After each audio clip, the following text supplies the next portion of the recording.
There we go. Daemons of Shadow Realm. Picks up where the last episode left off. This is where Yuru took a swipe at Jin's Achilles heels. He was able to graze him, so Jin is unable to walk, and now he has him at machete point, demanding to see Asa. So Jin is like, oh, you want to talk to Asa? You mean the Higashi village doesn't want both of you? And Yuru is like, I don't give a shit. I just want to talk to Asa. And they're like, well, why not come to the Kagemori headquarters? And Yuru's like, you think I'm stupid? My dad's not a cell phone. I'm not going to be part of your system. But then the other dudes are like, well, let us stop Jin's bleeding at least. And Yuru is like, okay. And Jin is like, damn, you cut shallow on purpose? And Yuru is like, of course, but you weren't trying to kill me, so I held back. But if you were, then I wouldn't hold back. Sound logic, Yuru. Left and right are like, okay, so the fish are Jin's daemons, the tortoise and the hare are the blonde kid's daemons. What about bald guy?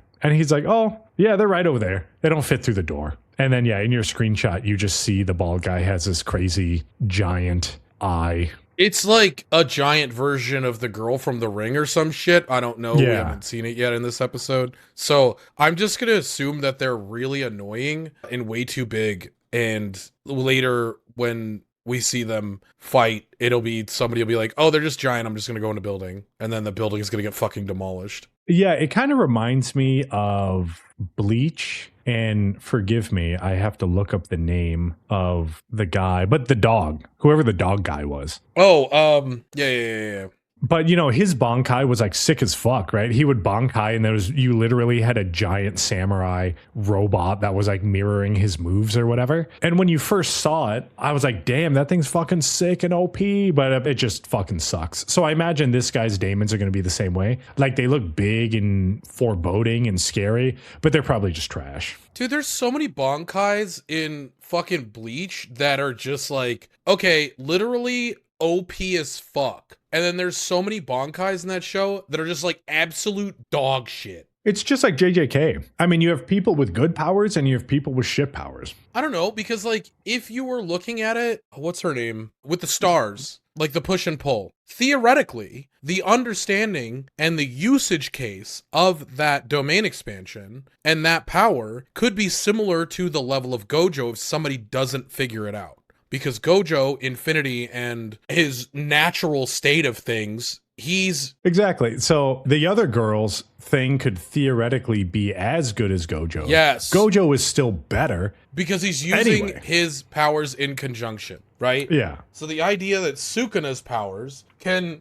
cleave things in half or dismantle or whatever we're at, there are ways around it. Because it's just cutting things. It still has a speed. It still has a set distance. Whereas, like, fucking the current captain, not Senbon Sakura Kageyoshi, his, like, the Sakura petals domain expansion seemed so cool. And it was like, oh, dude, all these petals, like, completely surround you. When it's like, this other guy's, you have to participate in a play, and there's no other option other than to die if he decides to kill you.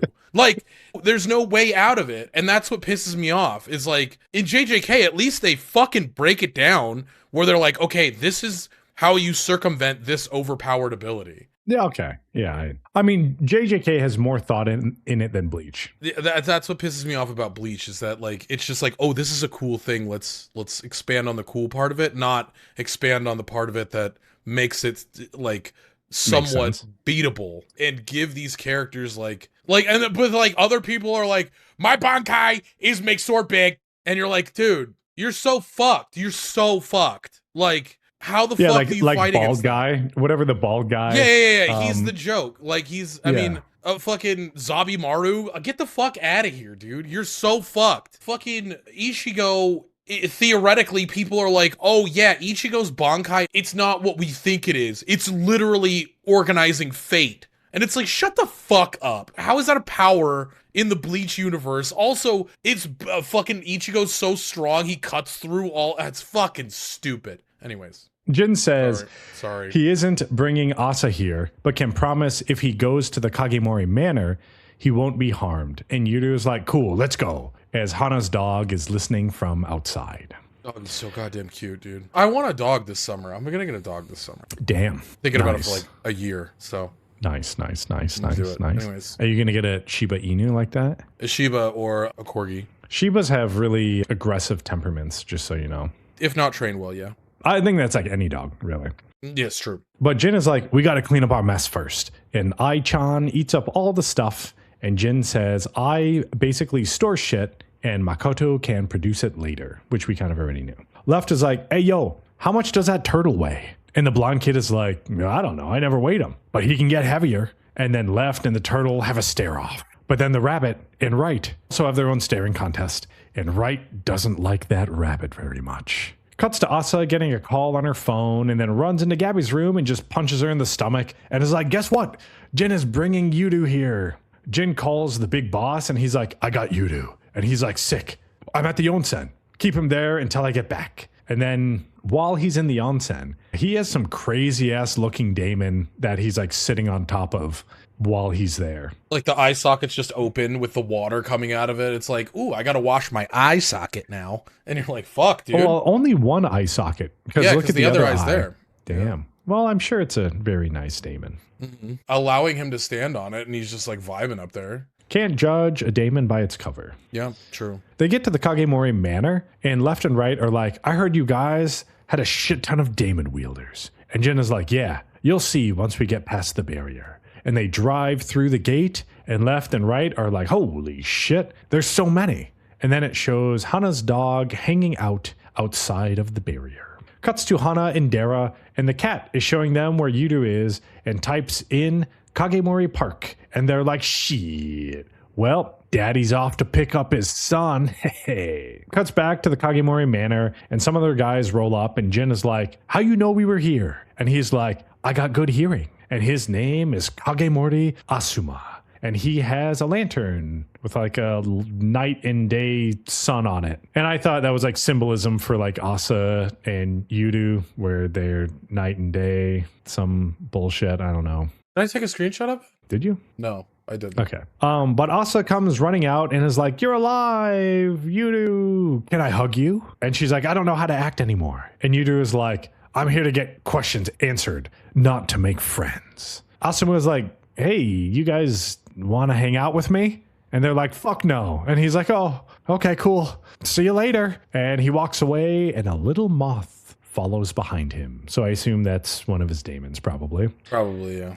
Jin is like, Yudu, stay with me while we're in the manor. You'll get lost if not. But they go to the infirmary to get Jin checked out, and Jin returns Asa's blood vial, and they have to tell Yudu how blood is drawn, and Asa is like, hey, can I get that hug now? And he's like, fuck no. Real Asa isn't so big. And she's like, you'll get big too if you eat the food down here. And he's like, man, I'm not here to talk about food. Yudu is like, where are our parents? And Asa is visibly shocked. And she says, they're missing and they don't know where. And Jin is like, how much should I tell him? And Asa is like, everything. I don't want to lie to my brother. Jin says their mom is from Okinawa, and you gotta take a boat or a plane to get there. And they left Asa with the Kagemoris, and their parents went to go visit their mother's homeland. But while they were on the plane, they vanished. Yudu is like, why didn't they have a guard? And they're like, they did, but he disappeared too. And Yudu is like, well, that seems suspicious. And Asa is like, yeah, they could have been a Higashi village agent disguised as a Kagemori. Yudu is like, you trust these dudes even though they lost our parents? And Asa said the village sent assassins, but the Kagemoris and Jin protected her, and she trusts the Kagemori clan. Cuts to some weird blue light talking, and they're like, Gabby is hurt. Jin is hurt. The master is gone. Let's do this thing. Leroy Jenkins. And a bunch of Daemons attack. They go over Daemons and how when masters die, the Daemons become stray Daemons. And if no one takes them, they get forgotten and they vanish after a few decades or something like that. Yudu is like, sweet. Well, I won't kill their master. You got a bow on you? And Makoto spits one out. And then Yudu fires an arrow at the Daemon that's charging, and everyone jerks off. And then that's how episode 5 ends. No jerking off happens at the end there, but everybody's just standing there as the shot goes towards these Daemons. Are they called the Yin and Yang Daemons? What are they called? We don't know yet. Oh, true. But yeah, I think we're getting enough story. I wish there was a little bit more in these episodes. Pacing's a little weird right now. I mean, they have a 24 episode run of the series. So I think they have a little bit of leeway in terms of taking their time with the story. I think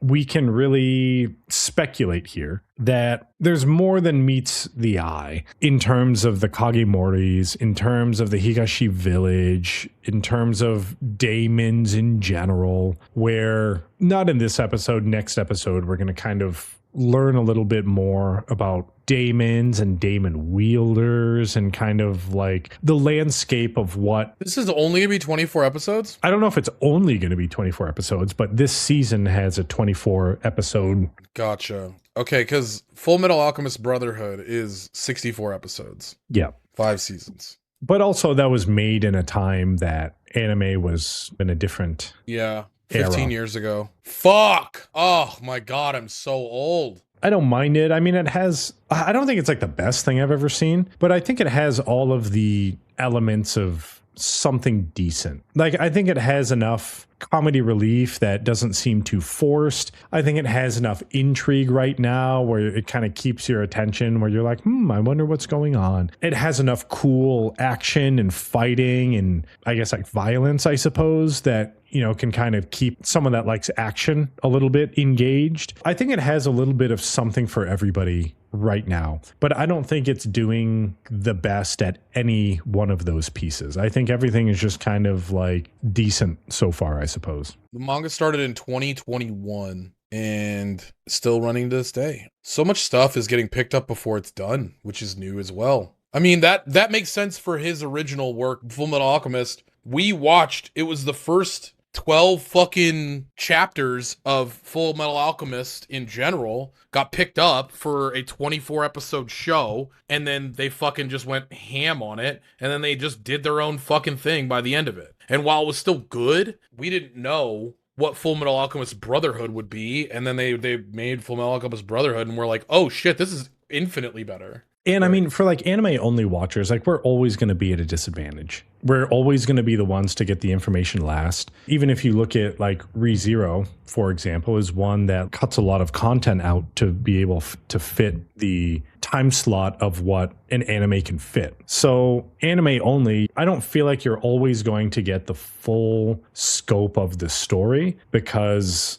there's just so much more. The turnover to release an anime is so much longer than it is to release like a chapter of a manga. Yeah, I agree. It's hard. It kind of makes me want to read, but when I read manga, I have such a good time. I'm not gonna lie. After JJK was spoiled for me, I was like, dude, what do I do? Like, I just want to read something just to, you know. Every time I pick up a manga and read it, I'm like, dude, this shit rips, dude. I want a manga wall. I want to order a bunch of manga. I want to fucking rearrange my house so that I can be cool like you, Greg. Get some anime figurines. Get some fucking big ass titties on my wall. You know what I mean? Fucking cannons, baby. I want some shoulder mounted. Yeah. Yup. And I think that's one of my reservations with the manga as well. Like, I know I could read it online, right? I know I can like digitize it and have as much manga as I would ever be able to read in a lifetime. But part of me like wants the physical medium of it. And I think that's one of the charms of reading is actually like having the physical piece in your hands and you're able to like turn the page and, you know, more or less interact with it. Like, I'm not a big reader in general, but I never enjoyed reading digitally, like for enjoyment's sake, for entertainment's sake. Like, obviously, like, okay, I have to like read spec sheets and product technical descriptions and shit. Kindles are very convenient. You can, again, just put all sorts of shit on Kindles and books, that more books than you can read in one plane flight. For me, it's just, if I did do it, I would want the physical manga. If I was going to, I would want the physical manga, and I would also pick up a Kindle so that I could do this on planes and stuff like that. That's my personal thought process. For me, just like having all of that manga, and it would bug me where like I wouldn't necessarily like know where to put it. And if how I watch anime is any indication of how I would read manga, I feel like I would run out of space really fast. And I could always go that route where I can read something and then sell it, buy another manga, read it, sell it, and just kind of, release the fish back into the ocean so someone else could enjoy it. I've always really been bad at like selling stuff. And that's probably just like my own personal I don't like to either. issue, because I feel like it has like value to me. And if someone's like, yeah, I'll give you like $4 for your manga, I'm like, no, I love this manga. So for me, I just imagine how it would turn out, where I would just have like all my walls would just be full of manga. And while that is a cool idea, at the same time, my personality, like once I read it, I probably wouldn't read it again, but then I also wouldn't want to give it up. Like, it's really weird, right? Like, I don't know. That's my reservation with manga and why I haven't really gotten into it. And then I also don't like reading stuff digitally. So that kind of knocks that out of there. So I'm really just painting myself into a corner, and I'm probably never going to learn how to read. I just can't read at all. Is that what you're saying? Yeah, yep. Okay. Yeah, that's it for today, everyone. Thanks for joining us on this episode of the Anime Book Club podcast. You can check us out on Spotify, YouTube, Apple Podcasts.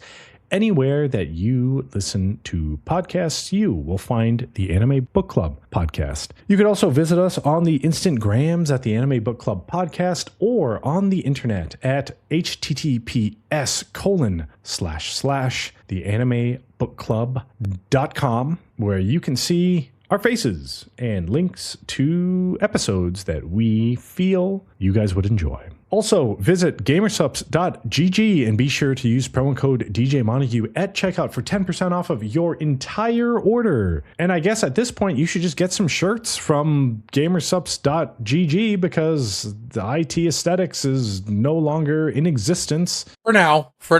Yeah, they're in a legal limbo where they are in purgatory fighting for their lives between heaven and hell. If I had to make a guess at the next steps of IT aesthetics, is that the shuttering of IT aesthetics, but the opening of a new brand from that owner. Yeah. And hopefully they will make anime inspired clothing with characters adjacent to the ones that we've seen, like Jogo, not Gojo, not Jogo, but different Jogo, who looks like the guy Kaifri from Witch Hat Atelier, and also Gojo, but he casts not infinity. Yeah, and then he doesn't use purple, he uses like violet or magenta. Yeah, yes, you're 100% right. He's like, magenta! And then he goes like this. Whee! Yeah, and then blows a hole inside of Tojo. Yeah, Tojo. Yeah. Tijo. Yeah, they just need to like Americanize the names. Yeah, TJ. Yeah, fucking G Unit gets in a fight with TJ and blows a hole in him with magenta. Ah, that'd be fucking sick, dude. Oh my god, that'd be great. I would love that. Yeah, we got nothing else for you guys. Thank you so much Aside from the moral of the story featuring DJ Montague. The moral of the story today is, I was at the end there, I was looking at some dog breeds that would be good for me. And I don't know if you guys know this, but before I had pugs, and the number one dog breed they came up with was pugs. So the moral of the story is I'm probably getting a pug soon. We'll see. They don't all have to be good, Greg. What do you mean? What? How did I come into this? I didn't say anything. I don't know. I'm just saying. Animals. Yes. Treat your animals as companions, not as your property. Yes. They're not something that you buy, or they're not an accessory. Yeah, or you exchange their life for emotional well-being of somebody else, right? Like, they are living, yeah, you're not buying them as a gift. Creatures. You're then purchasing companionship and like a learning experience for yourself of how to be a better person, like how to take care of something that is a symbiotic relationship. Be better. Don't be an asshole. Understand the dog breeds. Understand like what they do and how you can fulfill. Don't buy a fucking husky if you live in the desert. Well, a desert and in a studio apartment. Yeah, motherfucker. Understand the dog, right? Understand their needs and what makes them feel fulfilled. And I know that you think that you loving them is their fulfillment. You also have to remember dogs are animals, and probably it doesn't matter how much you kind of project humanity onto the dog. It's still an animal. So as much as you love it, you kind of need to treat it as such and learn what the animal needs, not what you would project onto a human that is a dog. You need to figure out a place to put a camera so you guys can see the dog at all times. Under your desk, I think, is the best place for it. I'm gonna have to get some dividers so that they don't walk across the cords and stuff. No, just the camera under the desk pointing Greg, at your that's dog. not Your dogs. Thank you guys so much for listening to the Anime Book Club podcast. We really appreciate you being here. Domain expansion full bust under the desk. It's been casted. You're welcome. Wouldn't that be crazy if your domain expansion could affect everyone that sees it? You don't even have to be in the vicinity. You just have to witness maybe the finger that's thing. your binding vow, Greg. Maybe that's your binding vow. So with that being said, I will sign off. Say goodbye, Greg. Goodbye, everybody. See you later. Goodbye. Thank you, friends, for checking out the Anime Book Club podcast. We hope you enjoyed the episode. And if you don't want to miss the next one, follow us on the socials where we announce new episodes, content, and other cool stuff. You can also check out our anime list with our rankings and follow along with what we're currently watching and what we have watched in the past. All the links are in the description. See you in the next one. Bye!